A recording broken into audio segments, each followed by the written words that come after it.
So good evening and welcome to the National Maritime Big Skills Debate here at the magnificent Old Royal Naval College, Maritime, Greenwich. My name is Peter Green, I'm Chief Exec of National Maritime and the Shipbuilder and Ship Repairers Association. The Big Skills Debate is part sponsored by Lloyd's Maritime Academy and the National Maritime Training Centre at Gravesend and is delivered in partnership with Jobs in Maritime, the Greenwich Maritime Centre and the Shipbuilding and Ship Repairers Association. I'd like to thank you all for your support. I'd now like to give this opportunity to our host this evening, Dr. Tim Aycott, Director of the Greenwich Maritime Centre, University of Greenwich. Tim.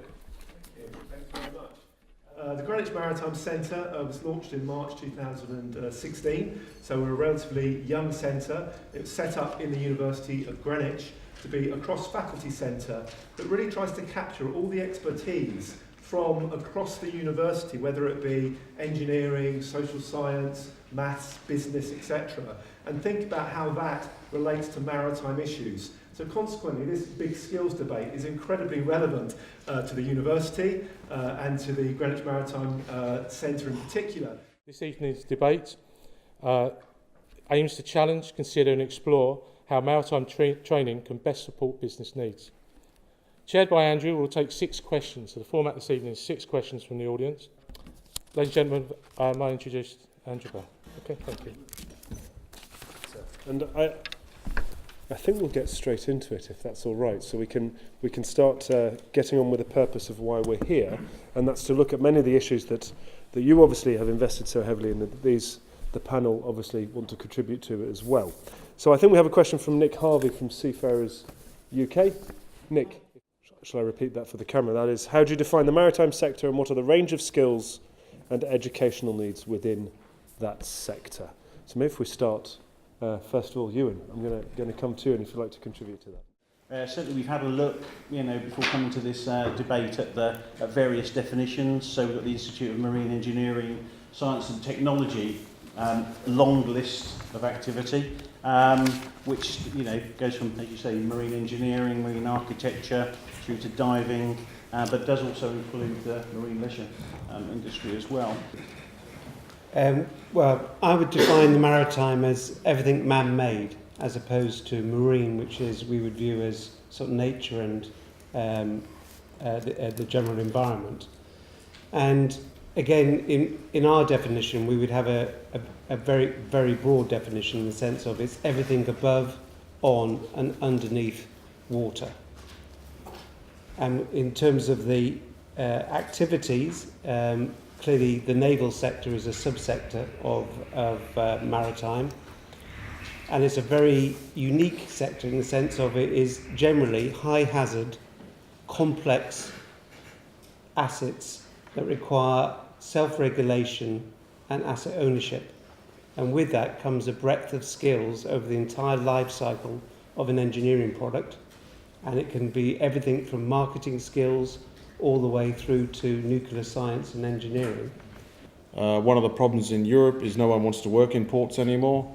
So it is coming to a stage where, because people don't want to work in ports anymore, you automate further and further, and therefore you actually don't have people who have that skill, so it's kind of a cyclic loop. So a key concern and an area that needs to be developed, and that will lead into other, obviously, areas, is skills, qualifications, training, fundamental in terms of not only engineering and IT, but also some of the other aspects that go with it, just normal logistics as well. I think the complexity of how our maritime industry is set up, the complexity of how you can come in, which generates a lot of opportunity. There are many rungs on the ladder, but how that all comes together to then enable someone to see how a career progression can happen is the challenge. It's very easy in many industries to see how you can progress a career in that particular industry. In our industry, because of there's such a vast range of opportunity, it needs a subtly different approach in the way that we sell it to attract people to come to the industry. Because I think the biggest challenge for our industry is attracting people to come into it, because so few families and regions and communities are connected with the sea than perhaps the way they were many, many years ago. I think that's definitely something we'll come on to as we go through this evening as well. Sessions. If I may add as well, I think it is. I mean, the educational needs are all about school, so it's taking it back to primary level.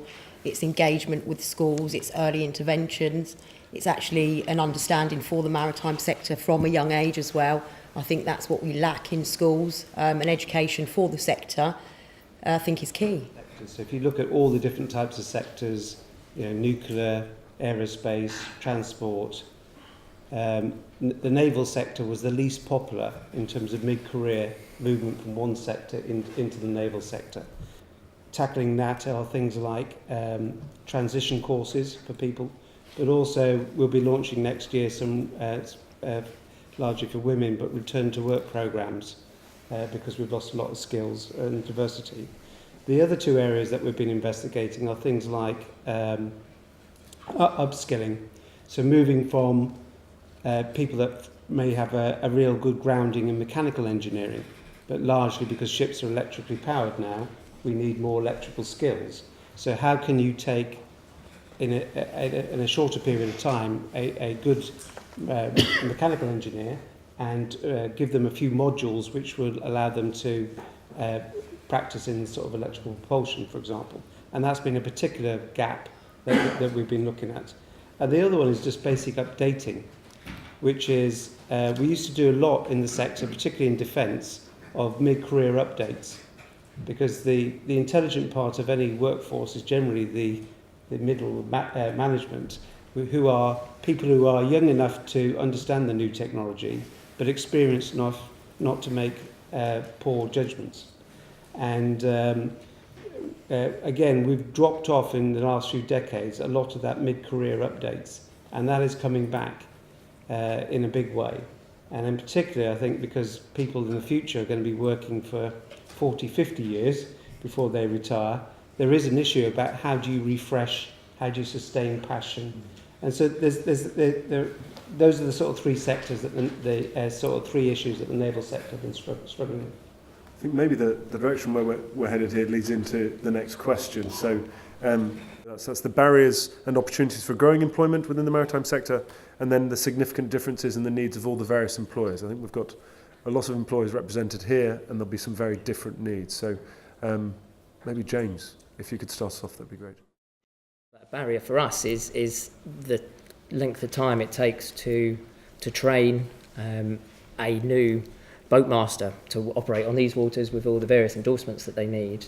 It can take, it's kind of 4 or 5 years in the making, and if we want to be a commercial and reactive, adaptive business, we need to plan that far ahead. So it's about the skilled labour, predominantly boat masters and handlers, but further than that, engineers. There's a skills gap in the engineering sector in the UK.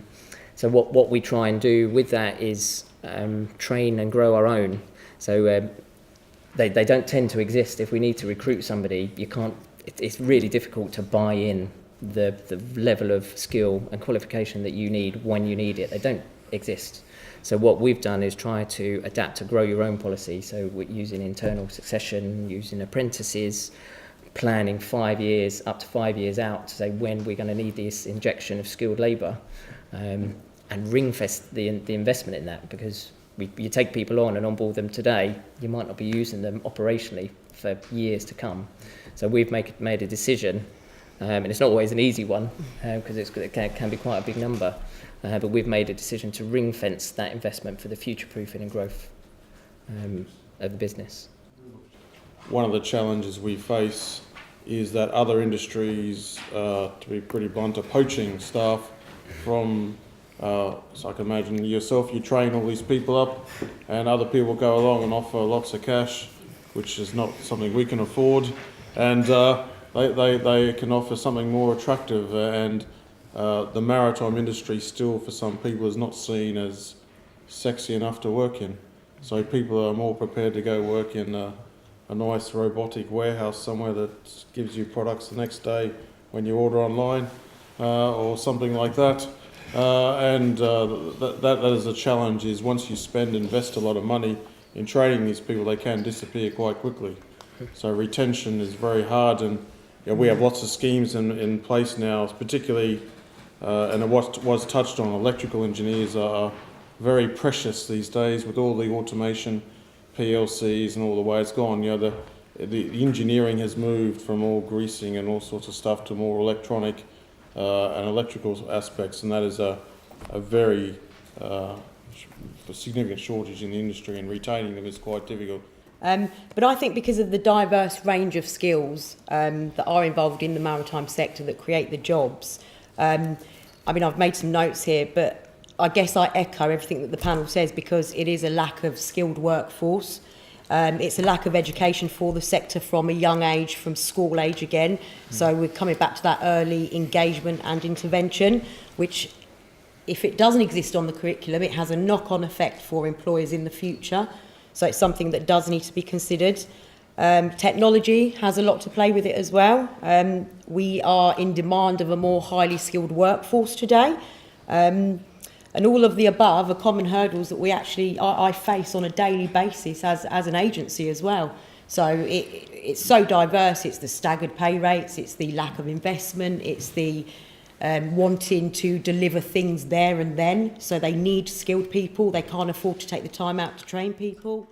There's a supply crisis, and it sounds like that's across the piece. So as a training organisation, what we're interested in is understanding what the individual sectors want from the students that go through our books. So we have 10,000 students a year go through. We're training them from year 6 through to officers of the watch, and what we're interested in is knowing what the industry wants from us as a training provider. It's interesting if you go back, because I come from a Royal Naval background, and if you go into some of the city halls in the United Kingdom like Leeds or Birmingham, you'll find plaques of ships up there where the cities sponsored warships in the Second World War.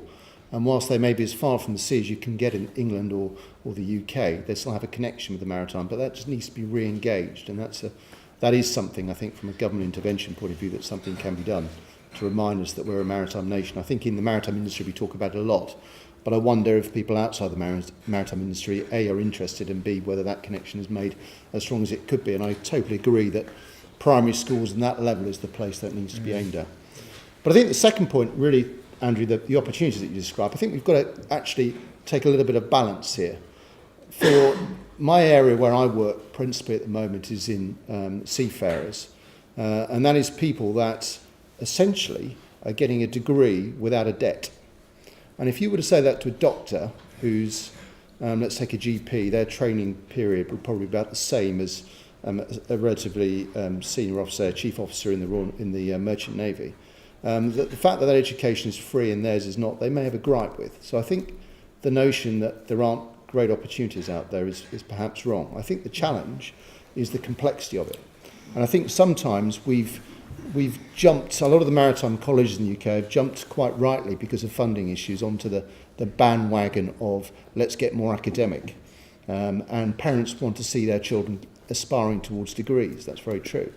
But the reality is they don't need a degree at that stage. When they need a degree is when they're probably going to transition and come ashore, and they're going to look at other opportunities, and that's really where they need that higher level qualification.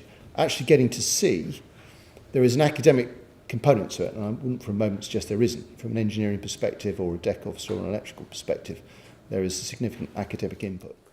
Excellent. Well, thank you. And we'll move on with, I think, Michael McKenna. You're there. You have a question for us.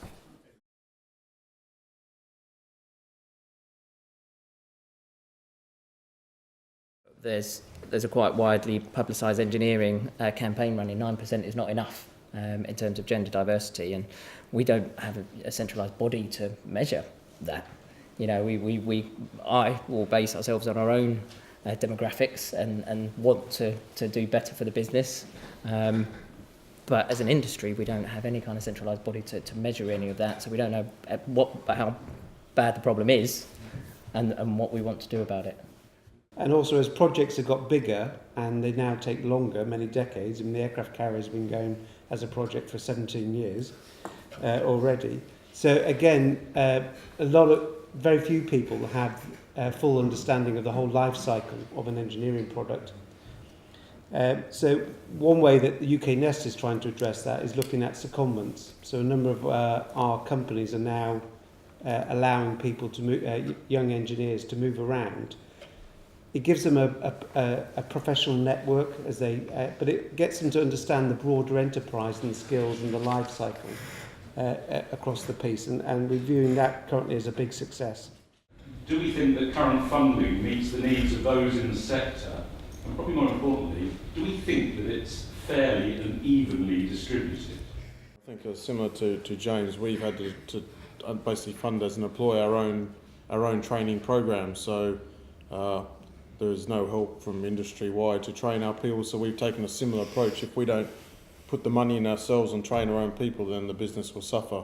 So we do have an apprenticeship scheme. There is an apprenticeship levy, so that is of help, and we do use that.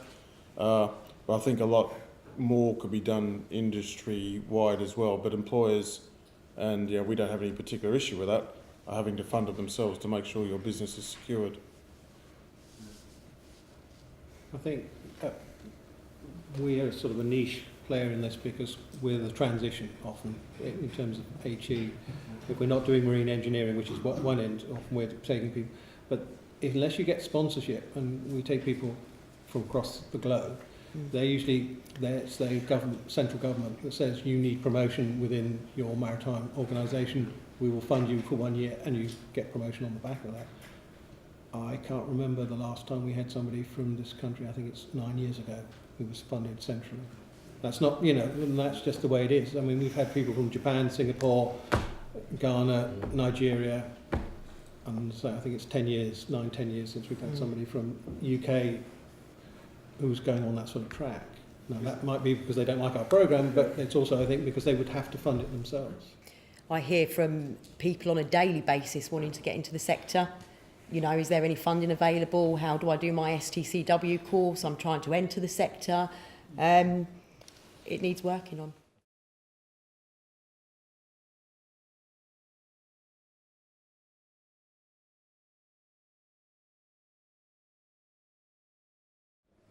Yeah, I think from my perspective, sustainability is probably more than environment.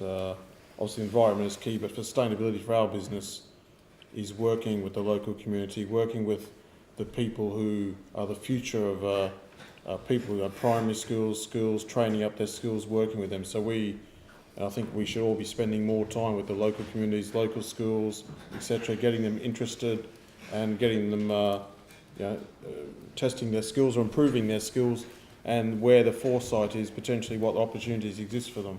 I think that is a key part too.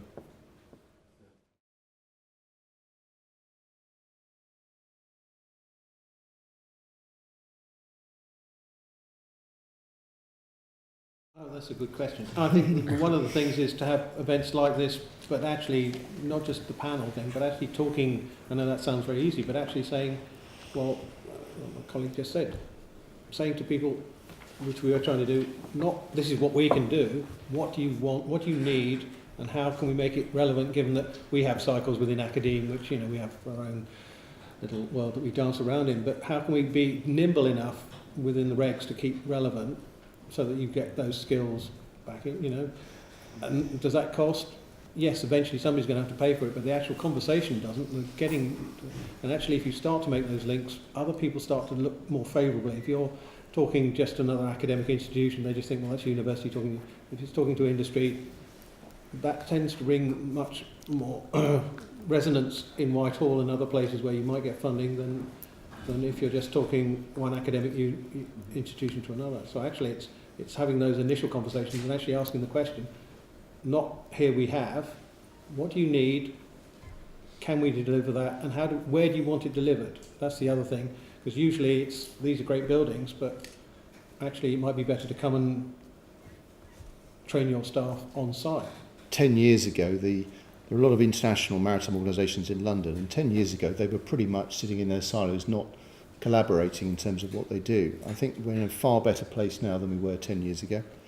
I think post the Mount Evans report and set up of Maritime UK, we've now got an umbrella organisation that doesn't have a great staff to it, but it can pick up on the issues that we are generating as individual organisations. So I think it needs to be employer-led, the changes, the collaboration. I think bigger businesses especially need to really lead the way without any funding in working with organisations like the Thames Skills Academy has been set up to provide training and skills and education in the waterways in the Port of London. And I think that organisations like that are great to bring people together for collaboration. That is largely employer-led. But the skills gap outside of the inland waterways, the skills gap exists in the industry. I think everybody has said that they're struggling to recruit people with the right skills when you need them. So outside of the inland waterways section, what can we do? You know, do we join up as an industry? Can we promote the industry better? We've kind of taken working with our competitors and also our suppliers. I think one of the challenges when we talk about skill gaps, one of the challenges in the port industry is the port industry in handling cargo. The automation has gone, the advancement has gone ahead so fast. There's even a lack of skills in the suppliers of the people who supply the equipment. So we have these fantastic robotic cranes or whatever, but there's a few experts in these companies who have to service the whole of the world. And so one of the things that we've done, and as a port industry, from an engineering and IT perspective, we would actually talk with some of our colleagues in our competitor companies. Okay, commercially it's a separate issue, but we would talk to them about the challenges they have, the challenges we have, some of the skill issues they have, and try and share that wealth of knowledge between them, and maybe some of the experiences they've learned on how you can fix it. One is where we've started to look at the Royal Navy and the loss of operator skills, making it far easier for them to transition into second careers in the sector. So the whole naval enterprise has been working on how do we keep people within the sector and not lose those skills. And another example has been the movement of procurement from pure competition into more collaborative type arrangements. So the Aircraft Carrier Alliance brought together companies that had never worked together, were actually brutal competitors at the time. But those companies, I think, have seen the benefits of collaborative working in terms of de-risking, but also that the workforce have the soft skills then to actually collaborate. And the Sub-Alliance on the carrier is another good example where we brought Rolls-Royce, L3, a number of companies involved in propulsion. And though those companies are able to offer propulsion solutions globally, because they can offer a solution, because they've learnt not just about packaging the technology, but also how do you work with people and organisations to create benefits. And I think there is activity and that allows people to learn success and trust and the benefits of collaboration. Our thanks once again to you all for participating in the debate.